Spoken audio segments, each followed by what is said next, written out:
keberadaan agama Anda itu berasal. Anda nggak mau tahu sama sekali.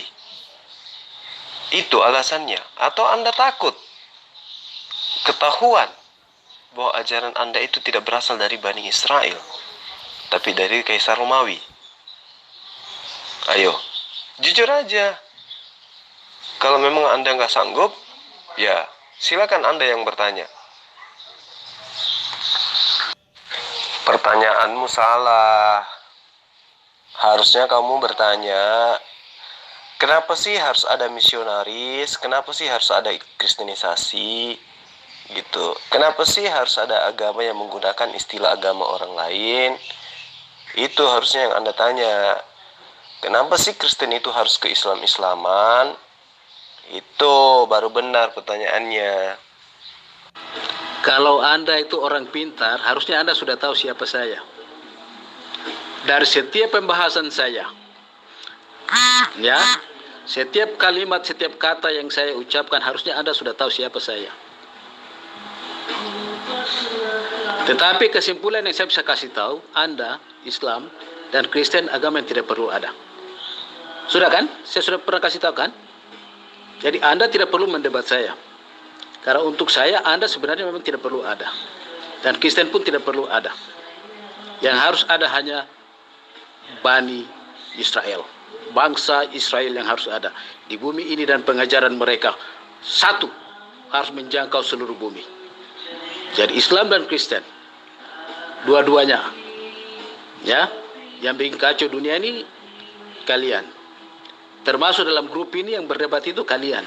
Saya hanya masuk untuk mengamankan supaya yang itu, ya, bisa dikasih lurus dan seterusnya. Ya, saya bukan ada di Islam, tapi saya bicara kebenaran. Dafar ya Elohim. Ya, saya bicara dafar. Jadi pengetahuanmu yang lain-lain, sekalipun saya tahu itu tidak perlu untuk saya, tidak penting. Sekalipun saya tahu, ya. Kristen yang ke Islam-Islaman itu bagaimana, bos ya? Aku nggak paham Kristen yang ke Islam-Islaman. Kalau kamu mungkin mengarah kepada Kristen Ortodoks, oke, aku kasih tahu kamu. Orang Ortodoks itu sudah melakukan sholat itu semenjak agama Kristen didirikan, ya.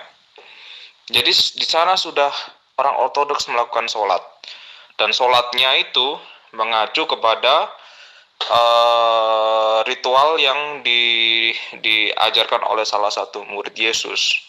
Di sana murid Eso, atau yang kalian kenal mungkin sebagai Isa.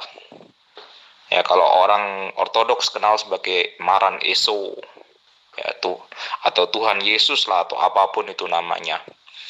Itu bukan berarti Kristen melakukan sholat itu mencontek Islam, enggak. Ya, Kristen sudah melakukan sholat itu sejak abad pertama, ya. Cuman memang tata caranya berbeda, karena sholat Kristen itu merupakan turunan dari sholat Yahudi, atau yang bisa dikatakan tefilah. Kalau sholat Islam aku nggak tahu turunan dari mana. Serigala. Sekarang nggak berani lagi ngaku Kristen. Kemarin masih menyembah Yesus. Sekarang nyembah Dafar Elohim. Firman Tuhan yang disembah, ya sama aja. Mau nipu dengan cara baru. Sayangnya kamu ketemu dengan saya gitu loh. Memang saudara ini dari suku mana? Dari suku mana? Benyamin, suku Lewi, atau suku Cadang? Tentang bahasa awal dari kekristenan itu adalah bahasa Aramaik. Ya, bahasa Aramaik itu adalah bahasa yang digunakan secara meluas sebagai lingua franca sejak kerajaan Babilonia. Ya, jadi 500 tahun sebelum Yesus lahir itu sudah digunakan itu bahasa Aramaik sampai abad pertama dan sampai ke abad-abad berikutnya. Cuman aksaranya kalau yang di abad pertama itu menggunakan aksara Estrangelo, kemudian berikutnya aksara Serto, kalau nggak salah seperti itu. Dan bahasa Aramaik ini memang satu rumpun dengan bahasa Arab dan mempengaruhi bahasa Arab. Jadi bahasa Aramaik ini bisa dikatakan ibunya bahasa Arab. Jadi bukan Kristen yang ke Islam-Islaman, ini cuma faktor bahasa dan budaya aja, karena kekristenan juga lahir di Timur Tengah. Kekristenan juga lahir di kalangan orang-orang Yahudi yang waktu itu berbahasa Aramaik dialek Ibrani. Loh, tadi katanya sholat Islam itu turun dari Kristen. Tapi setelah mengatakan sholatnya Kristen itu dari Yahudi, kembali lagi mengatakan sholatnya Islam itu dari tidak tahu dari mana. Anda ini gimana sih? Jadi sholat itu sebuah pengajaran yang memang benar kan, diajarkan oleh para nabi-nabi sebelumnya, iya kan? Nah, Anda sudah akui kan, sholat orang Kristen meniru dari Yahudi. Yahudi pasti karena diperintah oleh nabi-nabi. Pertanyaan saya, menyembah Yesus itu ajaran dari mana? Silakan. Oh gitu. Oh, berarti dari abad pertama Yesus sudah mengajarkan tentang menyembah dirinya, gitu maksudnya. Yesus telah mengajarkan kerasulan Paulus, gitu. Yesus sudah mengajarkan 3 Tuhan. Yesus sudah mengajarkan ibadah hari Minggu. Bagi dalilnya dong. Di mana Yesus menggunakan bahasa Aramaik mengajarkan dirinya itu adalah Tuhan. Saya tunggu ya. Aku nggak bilang sholat Islam turunan dari Kristen. Aku nggak bilang seperti itu. Karena inti doa-doa dalam sholat Kristen dan sholat Islam itu kan berbeda. Ya kan? Berbeda. Cuman mungkin gerakan sama, ada sujud. Kemudian kalau di Kristen itu ada tanda salib. Dan mungkin ada juga basuh tangan. Ya, basuh kaki. Itu semua sebenarnya merupakan tradisi awal dari Kristen. Kalau seandainya sholat Islam mirip dengan sholat Kristen, ya sudah, tidak masalah. Tetapi orang Kristen itu sudah sholat sejak abad pertama. Aku nggak bilang loh, sholat Islam nyontek Kristen. Nanti aku kena pasal penistaan, nanti kalian pas adukan aku. Iya kan? Cuman aku kasih tahu kalian, orang Kristen sudah sholat itu sejak abad pertama. Ya. Paham ya? Dan kekristenan itu lahir di Timur Tengah.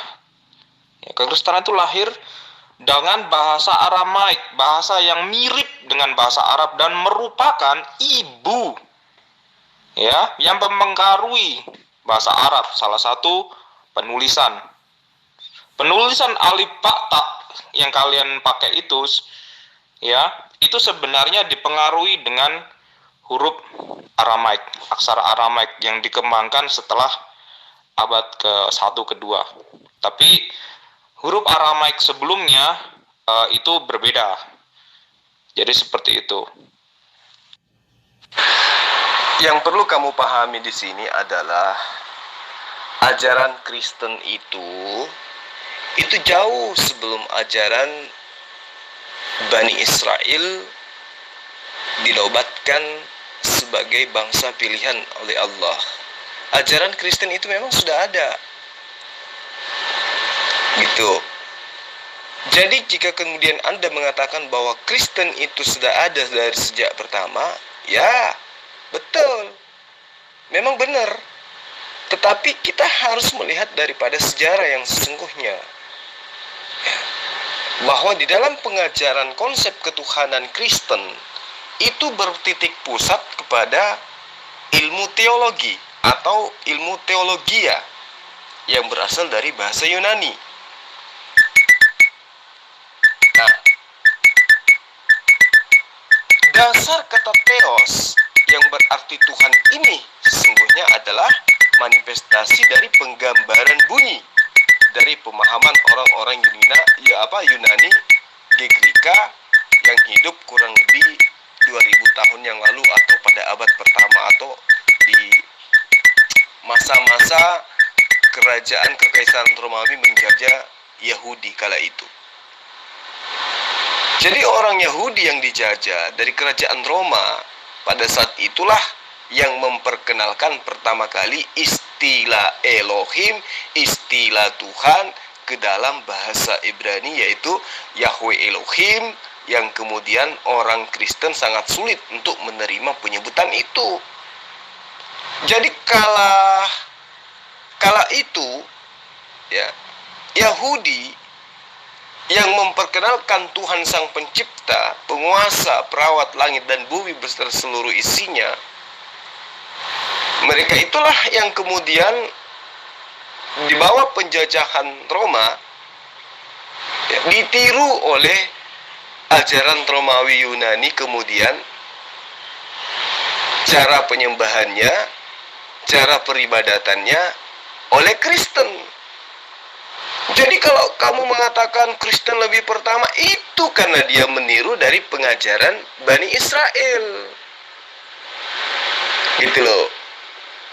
Jadi Allah memang sudah mengajarkan nabi-nabinya jauh sebelum Rasulullah Muhammad SAW itu tentang sholat, yaitu kepada Bani Israel.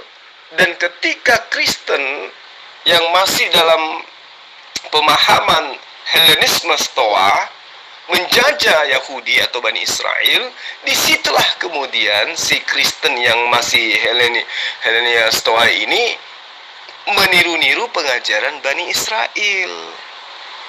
Gitu, Mas.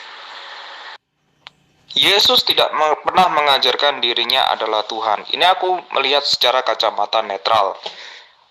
Yesus itu dikenal sebagai Tuhan oleh orang-orang Kristen itu karena pengenalan murid-murid Yesus, ya, murid-murid Eso sendiri. Nah, di sana ada murid Eso bernama Shliach Yohanan, atau orang Kristen bilang Rasul Yohanes, ya. Jadi kamu harus tahu definisi rasul dalam kekristenan itu adalah murid Yesus, yaitu disebut rasul. Atau sebenarnya saya nggak tahu kata rasul itu dari mana, tetapi dalam bahasa aslinya itu shliach atau shliach, ya. Kalau pluralnya itu shlihim. Nah, Shliach Yohanan ini adalah orang yang terdekat dengan Maran Yesus sendiri. Orang yang sangat dekat dan mengenal dengan Maran Yesus sendiri. Dan dia sering istilahnya dicurhatin, diceritain. Makanya dia mengenal siapa Yesus itu seperti siapa. Dan pada suatu ketika Shliach Yohanan ini mengatakan, pada mulanya adalah Milto, ya. Milto itu adalah kalimat. Pada mulanya adalah Milto, dan Milto itu bersama-sama dengan Allah, ya. Dan Milto itu adalah Allah sendiri. Jadi dari situlah, dari pengenalan murid-murid Maran Yesus itulah orang-orang Kristen kemudian mempercayai bahwa Maran Yesus itu adalah bagian dalam keilahian Tuhan, ya. Sebenarnya untuk menjelaskan ini mudah saja. Dari mana orang Kristen percaya Yesus adalah Tuhan? Ya daripada yang diajarkan oleh murid-murid Yesus. Nah, sekarang pertanyaannya satu, dari mana Muhammad mengenal bahwa Yesus itu bukan Tuhan? Apakah dia punya hubungan dengan Yesus? Apakah dia mengenal Yesus? Apakah dia hidup dalam sejaman Yesus? Kan enggak toh? Nah, ya tapi enggak masalah.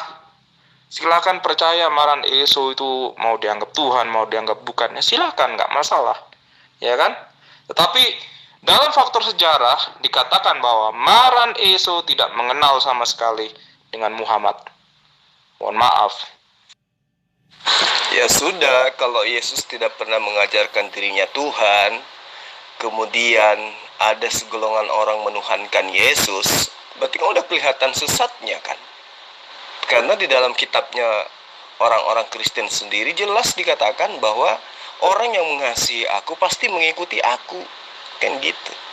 Mengikuti perintahku. Nah, mendengarkan perkataanku, kata Yesus. Nah, kalau Yesus tidak pernah berkata dirinya Tuhan, Yesus tidak pernah memperkenalkan dirinya Tuhan, Yesus tidak pernah memberikan contoh bahwa dirinya itu adalah Tuhan, lalu kemudian ada orang yang menyembah dirinya, berarti orang itu tidak mengikuti Yesus dong. Kan jelas seperti itu. Jika kemudian saudara mengatakan Yesus itu tidak pernah mengajarkan dirinya Tuhan, ya wajar, karena memang dia bukan Tuhan. Bahkan Yesus datang mengajarkan dirinya hanyalah utusan Tuhan. Dan hanya ada satu Allah. Atau Anda mau bilang Yesus mengajarkan ada 3 Allah? Kan tidak. Yesus mengajarkan hanya ada satu Allah. Dan Allah yang benar itu ya di langit atau di surga. Kan gitu. Itu baru ajaran Yesus. Nah, sekarang Anda mengatakan bahwa orang-orang yang percaya kepada Yesus adalah orang yang menerima pengajaran dari sejarah, yaitu dari murid-murid Yesus. Di mana sejarahnya Lukas menjadi murid Yesus? Ya. Satu hal yang mesti Anda tahu, Yesus tidak pernah mengenal Lukas, tidak pernah mengenal Paulus. Nah, mereka-mereka inilah yang mendirikan Kristen. Dari mana mereka pernah mendapatkan pengajaran dari Yesus, sementara Yesus tidak pernah bertemu dengan mereka? Nah, berbicara mengenai Islam, Islam itu jelas. Islam itu dari Muhammad sallallahu alaihi wasallam. Siapa yang mengajarkan Islam kepada Rasulullah Muhammad sallallahu alaihi wasallam? Malaikat Jibril. Malaikat Jibril menerima dari mana? Dari Allah. Kan sederhana. Nah, untuk mengetahui kebenaran sisi daripada informasi itu, silakan pelajari Quran. Sama seperti saya juga mempelajari gospel. Nah, gitu. Sehingga muncul mana yang benar, mana yang salah. Gitu, kawan. Meskipun Yesus tidak pernah mengajarkan dirinya adalah Tuhan secara langsung, aku adalah Allah seperti itu. Enggak, Tuhan Yesus enggak pernah mengajarkan seperti itu. Ya, tetapi ingat, dia mengatakan dirinya adalah Bar Allah. Nah, Bar Elaha atau adalah anak Tuhan, itu adalah sama saja menyamakan dirinya sebagai Allah. Ya, dia mengatakan bar atau anak. Ya, kalau dalam bahasa Arab itu apa? Bin ya gitu ya. Aku nggak paham bahasa Arab. Ya, dia mengatakan dirinya sebagai bar Allah, dan itu berarti menyamakan dirinya dengan Tuhan. Dan oleh karena itu, imam-imam Yahudi pada zaman itu tidak suka dengan apa yang Maran Yesus katakan, dan itu membawanya ke tiang salib. Kalau seandainya, aku nggak tahu versi Islam bagaimana Maran Yesus itu disalibkan, sedangkan dia cuma berbuat kebaikan aja, sedangkan dia cuma mengingatkan aja, dia cuma menyembuhkan orang, mengusap-ngusap orang sembuh gitu aja, kenapa harus disalibkan? Kan aneh. Tetapi jelas, dalam agama Yahudi pun dikatakan Yesus, atau kalau dalam bahasa Ibrani itu Yesus, ya, Yesus Hanotsri itu disalibkan karena dia menyamakan dirinya dengan Elohim atau menyamakan dirinya dengan Allah kalau dalam bahasa Aramaik.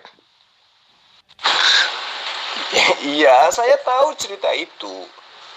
Kenapa engkau ingin menyalib aku, kata Yesus? Kenapa ingin melempari batu? Apa hal yang membuat kalian, wahai orang-orang Yahudi, ingin melempari aku batu? Apakah karena pekerjaan yang aku lakukan? Atau karena apa?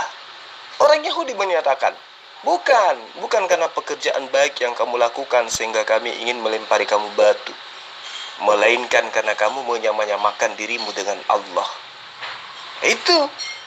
Lalu apa kata Yesus? Loh, bukannya di dalam kitabmu dikatakan, dalam kitab Tauratmu dikatakan bahwa siapapun yang diserahi tugas untuk menyampaikan firman, dia adalah Allah.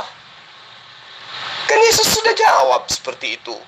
Yesus sudah klarifikasi kepada orang-orang yang ingin melempari dirinya batu. Itu yang pertama yang kamu harus paham. Baca Yohanes 10 ayat 34 sampai ayat 36. Atau satu perikop deh kalau membaca, supaya bisa kamu pahami dengan baik. Aku mengaku Allah karena aku penyampai firman. Bukankah di dalam kitab Tauratmu Allah berfirman, siapa yang diperintahkan untuk menyampaikan firman maka dia adalah Allah. Maksudnya orang itu membacakan kalam Allah. Contoh misalnya, akulah Alfa dan Omega. Yesus diperintahkan untuk mengatakan itu. Yesus diperintahkan untuk apa yang disampaikan oleh Allah kepadanya untuk Yesus sampaikan. Coba Anda lihat dalam Yohanes 17 ayat 8. Segala firman yang engkau berikan kepadaku telah aku sampaikan kepada mereka. Berarti apa yang Yesus diperintahkan untuk Yesus sampaikan, Yesus sampaikan. Maka dia katakan dirinya Allah. Kenapa? Karena Allah yang ingin diperkenalkan itu mau agar Yesus memperkenalkan dirinya. Dalam arti kata, Yesus diperintahkan untuk memperkenalkan Allah kepada Bani Israel. Tapi Kristen salah paham, yang memang asalnya dari Romawi Yunani, salah paham. Dewa-dewa mereka dianggapnya itu adalah Yesus. Dianggapnya Yesus ini sebagai dewa, dan gitu. Sehingga muncul pemahaman bahwa Yesus itu adalah Tuhan. Makanya ajaran Kristen itu dipopulerkan oleh Roma, bukan dipopulerkan oleh Israel. Karena sebenarnya orang-orang Roma itu tidak mengenal Tuhan. Yang mereka kenal itu dewa, Zeus, Theos. Nanti masuk menjajah ke Timur Tengah, barulah kemudian meniru-niru ajaran Yahudi. Itulah yang kau katakan tadi, bahwa orang Kristen lebih duluan sholat. Kenapa? Kamu meniru ajaran kami. Ya, mengapa saya katakan ajaran kami? Karena itu ajaran nabi-nabi kami kepada umatnya terlebih dahulu, sebelum Islam datang untuk disempurnakan gitu. Sementara Kristen itu berasal dari Roma. Makanya Kristen itu besar di dunia. Karena apa? Bukan Israel di belakangnya, tapi Roma yang pertama kali. Roma Imperium yang membesarkan ajaran paganisme, penyembahan terhadap manusia itu. Itu yang pertama yang perlu kamu paham. Kemudian yang kedua, Yesus itu kan sudah mengatakan dengan jelas, aku tidak berkata-kata dari diriku sendiri, melainkan apa yang diperintahkan oleh Tuhanku untuk aku katakan. Itu pengakuan Yesus loh. Jadi kalau dia tidak mengajarkan dirinya Tuhan, lantas Yesus mengajarkan apa? Mengajarkan kalau dia memiliki Tuhan. Lantas kenapa kalian sembah? Ayo. Itu karena pengaruh dari Romawi, dari Yunani, bukan pengaruh dari pengajaran Yesus. Kalau pengajaran Yesus, nyembah Allah satu-satunya Tuhan, tidak ada yang lain. Kamu perlu lihat sejarah dulu. Kamu pasti mengira bahwa kekristenan itu lahir di Eropa. Oh, sorry. Kamu salah baca sejarah. Aku kasih tahu kamu secara rinci. Ya. Bahkan saudara Maran Eso sendiri itu bahkan pernah menjadi host mebaker, atau kalau dalam bahasa bahasa Indonesia dikenal dengan kata uskup, dari bahasa Yunani episkop itu. Itu pernah menjadi host mebaker daripada kota Yerusalem, ya. Itu dia dibunuh menjadi syuhada atau menjadi martir itu pada tahun 50 Masehi, di mana dia dilempar dari suatu loteng. Dia dihukum. Jadi tahun 50 Masehi itu hanya selang 15 tahun lebih sih, ya belasan tahun setelah Maran Eso naik ke surga. Kalau kamu katakan kekristenan itu lahir setelahnya di abad kedua, abad ketiga, oh kamu salah, ya. Jadi bahkan di sana ada bukti bahwa yang namanya Yakub Yashadik itu mati, ya, menjadi syuhada, menjadi martir di tahun 50 Masehi. Di sana juga ada rasul-rasul yang sejaman dengan Yesus atau selikim yang sejaman dengan Yesus itu sampai abad pertama. Dan yang paling terakhir itu Sliach Yuchnan. Nah, itu sampai tahun 90 Masehi lah, sekitar seperti itu. Beliau menulis kitabnya seperti itu.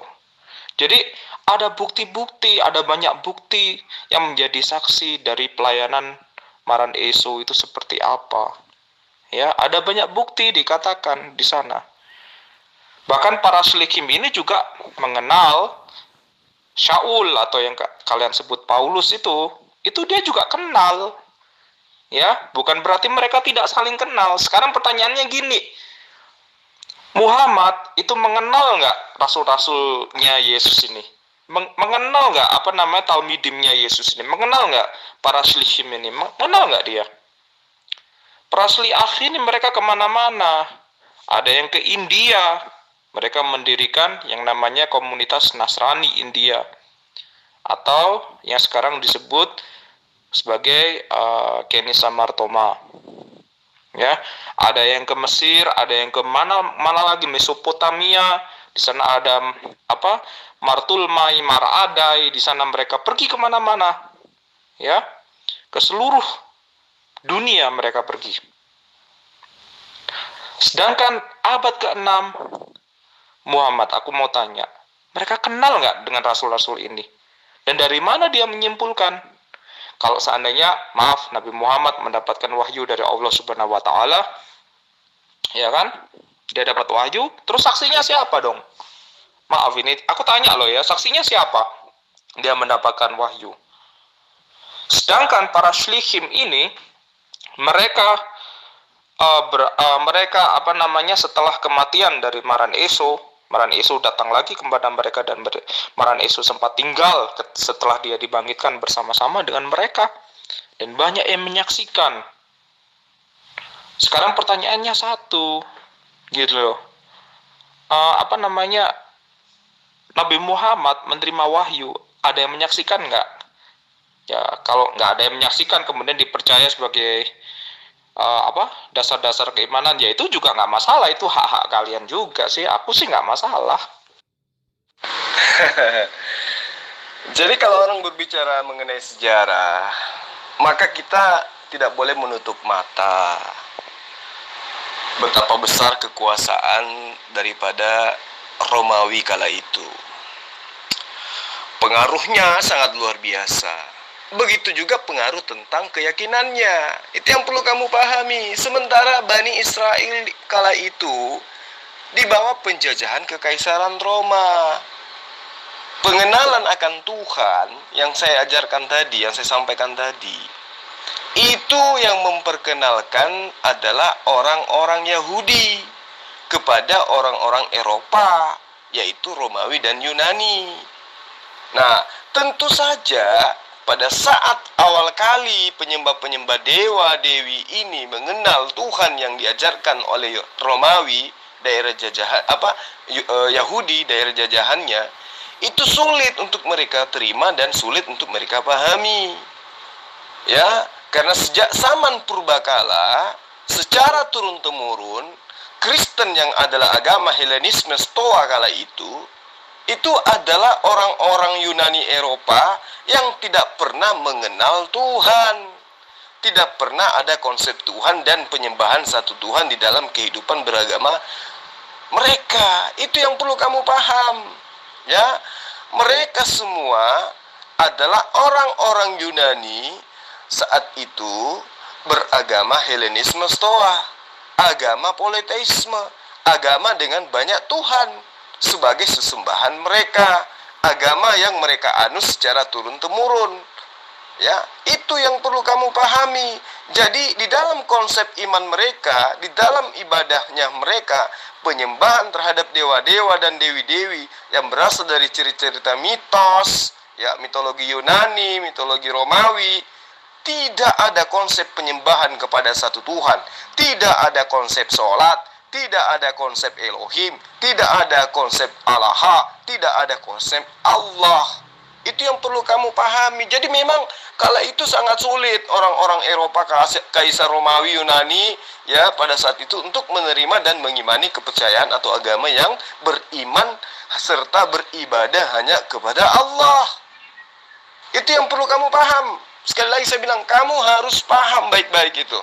Ya, ketika orang-orang Yunani Eropa mendengarkan kata Tuhan, ya, maksud saya mendengarkan kata nama sembahannya Bani Israel, ya, yang adalah Allah, yang Maha Esa, Maha Pencipta, maka orang-orang Yunani Eropa tadi berpikir untuk mencoba mencocok-cocokkan, menyama-nyamakan, memirip-miripkan Tuhannya mereka, Tuhannya orang Yahudi yang tadinya mereka tidak kenal dengan sebutan Elohim, mereka hanya kenal dengan sebutan Theon.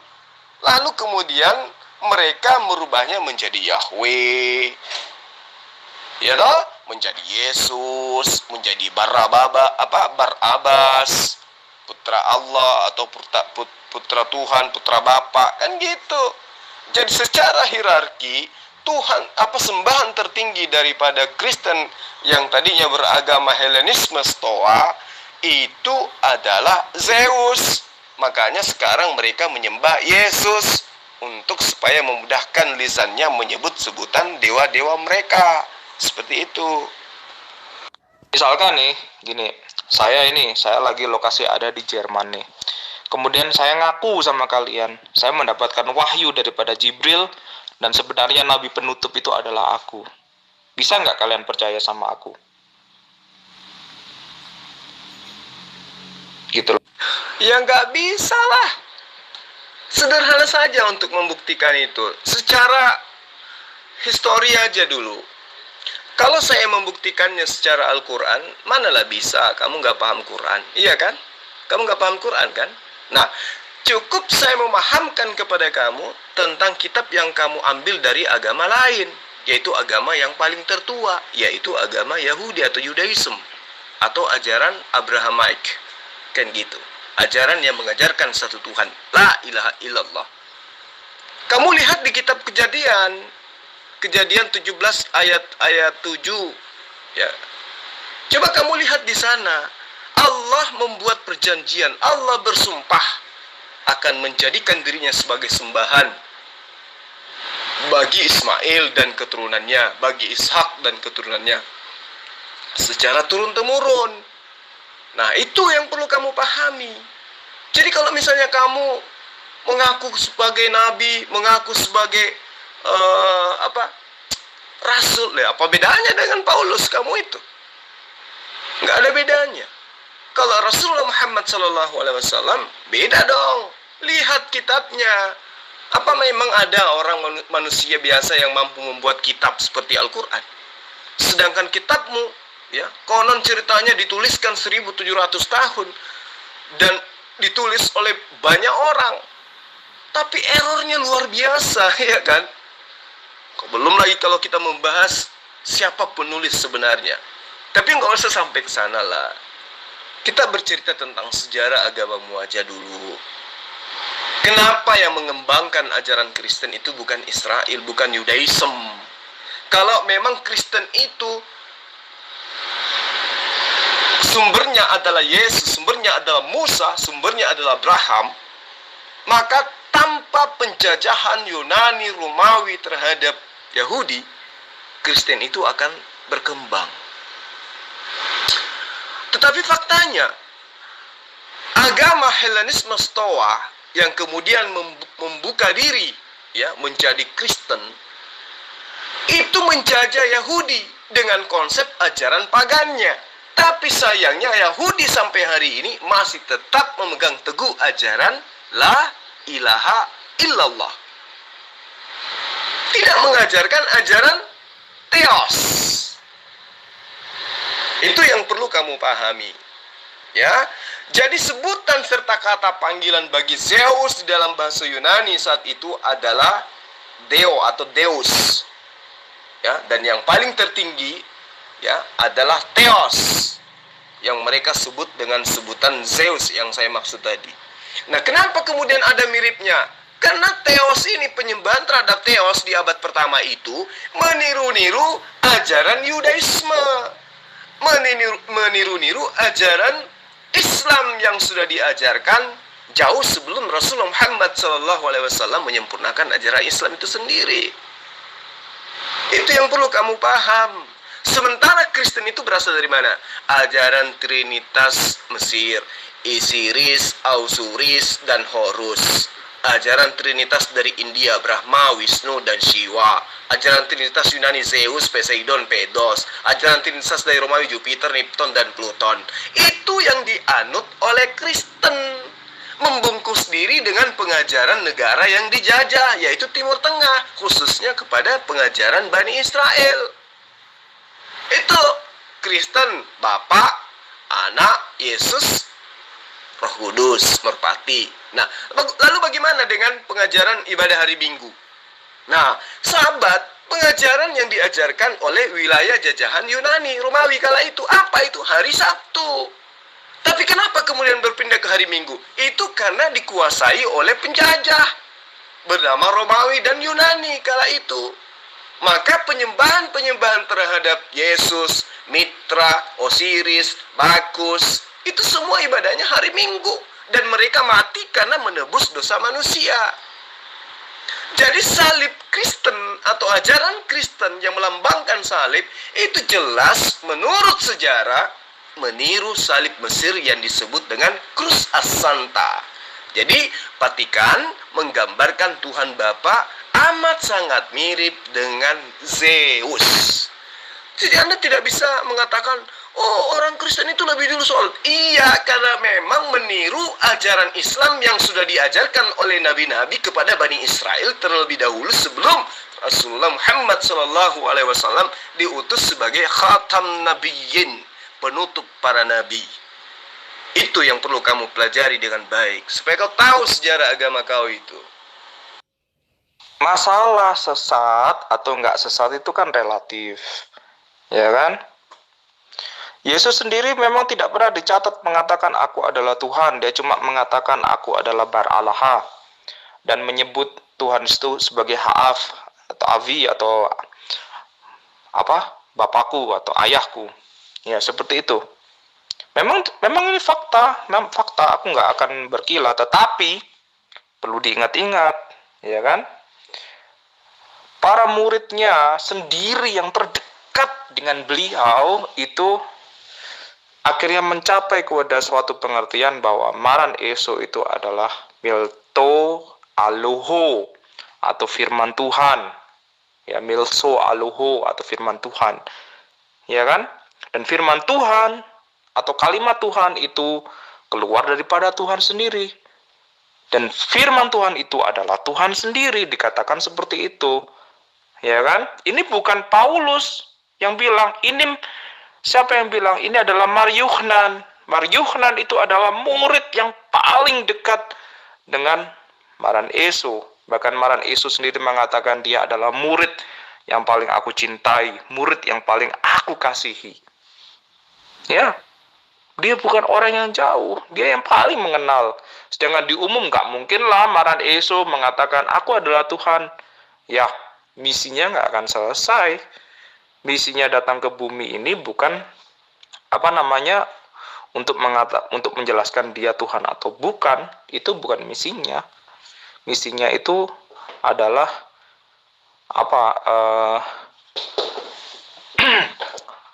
untuk dikorbankan, menebus dosa dunia, seperti itu. Iya kan? Jadi itu misinya. Kemudian akhirnya sampai kepada suatu pengenalan, para rasul bilang, oh Maran Eso itu adalah Allah sendiri. Mereka bukan orang lain. Kemudian baru datanglah Paulus dan sebagainya atau yang dikenal Mar Shaul, itu datang di kemudian hari. Dia kemudian mendapat penglihatan, bertemu dengan Maran Eso sendiri. Dan dia juga bertemu dengan para slichim. Ya, Bukan berarti Marsyaul itu nggak bertemu dengan para shlihim. Dia bertemu loh. Kecuali kalau nggak bertemu dan diakui.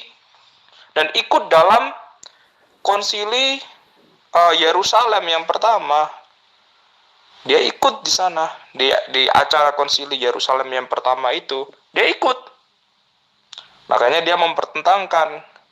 Terus gimana nih orang-orang yang baru bertobat menjadi Netsarim atau menjadi Nasrani atau menjadi ikut jalan Tuhan ini? Bagaimana nih? Apakah mereka harus disunat? Apakah mereka harus melakukan hukum Taurat dan lain sebagainya? Maka disitulah terjadi diskusi panjang lebar dan itu adalah hasil daripada konsili Yerusalem yang pertama. Jadi Marsyaul atau Paulus itu juga terlibat dalam sejarah dan bertemu dengan rasul-rasul Yesus. Nah, pertanyaannya satu, Muhammad ada hubungannya nggak dengan para rasul ini? Muhammad mengenal nggak Yesus? Kalau klaim aku mendapatkan wahyu dari Allah, mendapat wahyu dari Jibril, ya sudah, aku juga bisa. Yang perlu kamu sadari kemudian adalah kondisi di abad pertama itu. Kamu bercerita tentang kondisi di akhir-akhir abad pertama. Dan saya menjabarkan tentang kehadiran pemahaman Helenisme Stoa di bawah Imperium Kekaisaran Romawi dan Yunani kala itu terhadap penjajahannya terhadap Judaism. Nah, satu hal yang perlu kamu pahami supaya gak mudah engkau mendapatkan titik terangnya. Yesua atau Eso itu terlahir dalam lingkungan Yahudi. Maka sudah pasti bahasa yang digunakannya adalah bahasa Ibrani, minimal bahasa Aram atau bahasa Hebrew atau bahasa Aramaik, ya. Tapi coba lihat, kenapa kemudian kitab yang kalian imani itu sebagai perjanjian baru ditulis dalam bahasa Yunani? Nah, jawabannya sederhana. Para pemimpin pemerintahan dan para pemimpin agama Romawi pada kala itu mengerti betul bahwa untuk menghambat perkembangan pemikiran kemerdekaan bangsa-bangsa jajahan mereka termasuk Yudaism, termasuk Yahudi, Israel, tidaklah dapat dicapai dengan kekuatan perang atau melalui tekanan fisikal. Tekanan secara fisik persenjataan dan tekanan terhadap kekerasan itu tidak akan membuahkan keberhasilan yang sifatnya panjang. Sehingga pemerintahan atau pemimpin daripada Kekaisaran Romawi dan Yunani kala itu mengambil tindakan cara lain. Bagaimana supaya mereka di saat membutuhkan biaya dan tenaga dalam melanjutkan kekuasaan mereka itu harus terus berjalan, maka mereka menggunakan metode bagaimana bisa mereka menyatukan pemahaman mereka dengan orang-orang Israel kala itu. Belum lagi kondisi itu diperparah dengan kondisi pada abad pertama itu negara Romawi juga di sisi yang lain harus membiayai kehidupan glamor para penguasa-penguasa yang ada pada saat itu. Nah, sehingga apa yang terjadi?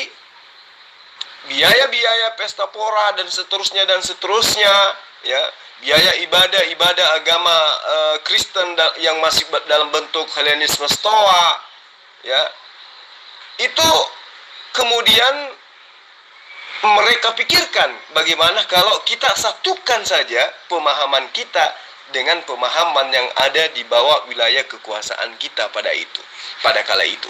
Itulah yang terjadi. Jadi para pemimpin politik dan pemimpin agama Romawi merasakan bahwa senjata yang paling ampuh untuk tetap memiliki daerah jajahan beserta rakyat dan hasil bumi yang mereka hasilkan dari rakyat yang kita jajah bukanlah pedang, bukan tombak, bukan bom, ya, bukan legion serdadu yang ahli dalam strategi bertempur, bukan. Tetapi para pemimpin politik dan pemimpin agama Romawi sadar, ya, dan yakin bahwa senjata yang paling ampuh untuk mengalahkan, menguasai, menguras hasil bumi, tanah jajahan mereka utamanya Timur Tengah, yaitu dengan apa? Ideologi benalu. Ideologi benalu atau serigala berbulu domba, atau pemahaman baru yang menempel dan membunuh pemahaman lama. Maka muncul istilah perjanjian lama dan perjanjian baru. Nah, ini yang perlu kamu pahami dengan baik, sehingga pemahaman yang dapat menjauhkan rakyat yang dijajah terhadap ideologi ketuhanan mereka, yaitu la ilaha illallah, maka penguasa kala itu, yaitu Romawi Yunani, ya, menanamkan ideologi agama palsu yang diajarkan kepada agama yang sudah ada pada kala itu yang dianut oleh negara-negara jajahan mereka. Maka muncullah ajaran di Israel itu yang kamu katakan tadi, dipimpin oleh uskup, ya, atau rabi, untuk dimana kamu katakan itu adalah pengajaran Kristen. Padahal itulah semua pengajaran-pengajaran yang dilahirkan oleh politik daripada penguasa kala itu. Nah, yang perlu kamu paham, Diaus dalam bahasa Sanskerta atau Zeus dalam bahasa Yunani sampai sekarang tetap tidak berubah. Nama ini dioknumkan menjadi Zeus Father atau Jupiter dalam kepercayaan Yunani, atau Sufitri dalam bahasa Sanskerta sebagai Tuhan Bapa. Jadi Zeus atau Theos sama dengan Tuhan, sedangkan Father sama dengan Bapa atau Pitar. Nah, ini yang dianut oleh orang Kristen sekarang. Maka jangan heran ketika ditanyai apakah Kristen itu disebarkan oleh Yudaisme atau disebarkan oleh penganut ajaran Zeus. Apa itu? Roma, Yunani, Eropa. Maka jawabannya tidak mungkin akan Anda mengatakan Timur Tengah yang mengajarkan Kristen itu sehingga besar di muka bumi ini, melainkan Eropa. Kenapa? Karena dari sanalah asalnya Kristen, yaitu dari ajaran agama penyembahan pagan, Helenisme Stoa. Sehingga Tuhan kalian disebut Trinitas, Tritunggal, dan lain sebagainya. Trisutrisno juga kalau perlu. Gitu ya. Perbanyak lagi belajar. Enggak lah, aku bukan sama Aldo lah. Sam Aldo. Bukan, beda. Aku beda orang. Kalau aku tuh memandang segala sesuatu itu netral ya. Dari kacamataku. Simpel aja. Jadi apa yang difitnahkan oleh orang Kristen kepada Islam yang kukatakan tidak benar dan aku tahu, ya aku katakan itu salah. Dan apa yang difitnahkan orang Islam kepada Kristen dan aku tahu, ya aku katakan itu salah. Gitu aja. Ya, kalau begitu kamu harus netral, mengakui bahwa sebelum ajaran Helenisme Stoa, yaitu pengajaran penyembahan kepada banyak Tuhan atau dewa-dewa, Israel kala itu sudah mengajarkan ajaran Islam terlebih dahulu. Kamu harus jujur mengakui itu. Ya, kamu harus akui itu, bahwa memang sebelum penjajah-penjajah Romawi masuk ke dalam tubuh keyakinan daripada Bani Israel, ya, Bani Israel kala itu memang sudah mengajarkan, sudah menganut ajaran Islam, namun belum dikatakan sebagai Islam, tetapi Muslim, yaitu orang yang berserah diri kepada satu esensi Tuhan, yaitu Allah. Sementara Kristen itu munculnya dari Eropa, masuk menjajah ke dalam ke Timur Tengah, kemudian demi ekonomi, demi politik, agama mereka ya bentuk menjadi agama baru, menjadi pemahaman baru. Lahirlah ideologi benalu, sehingga Theos berubah menjadi Allah. Ya toh? Theon berubah menjadi Elohim. Dan banyak lagi istilah-istilah Yunani yang harusnya kamu pertahankan dari sisi agamamu. Nah, kalau kamu mau netral, kamu juga harus jujur bahwa ketika ajaran Kristen itu sudah menguasai Yahudi, ya, kala itu Bani Israel, sekelompok orang-orang yang masih taat kepada pengajaran Nabi Musa itu masih mempertahankan ajaran Salom atau ajaran Islam. Nah, orang-orang inilah kemudian menyebut ajaran-ajaran pagan baru yang ideologi benalu, mereka sebut dengan sebutan Abdasarah atau Akurah atau Abde Elirah atau penyembah Barabas. Makanya ada konsep yang mengatakan Yesus itu yang disalib itu adalah Yesus Barabas. Apa artinya? Yesus putra Bapa. Ya, kan gitu ya? Dan itulah yang dianut oleh ajaran penjajah Yahudi kala itu, yang menjajah agama Bani Israel kala itu. Itu yang perlu kamu pahami. Jadi sungguh sejarah perubahan dunia mencatat bahwa setiap orang yang pada zaman itu tidak setuju dengan pendapat bahwa agama Romawi itu sama dengan agama Yudea atau agama Bani Israel. Tidak, sama sekali tidak setuju. Kenapa? Karena ya berbeda. Satu ajaran Theos, satu ajaran Theon, yang kemudian Theosnya menjadi Tuhan, Theosnya jadi El atau Elohe, Tuhan Theos menjadi Allah. Dan itu adalah penyembahan politeisme menjadi sah kala itu. Kenapa? Karena mereka menguasai, mereka adalah penguasa. Jadi ajaran Helenisme Stoa dijadikan menjadi Kristen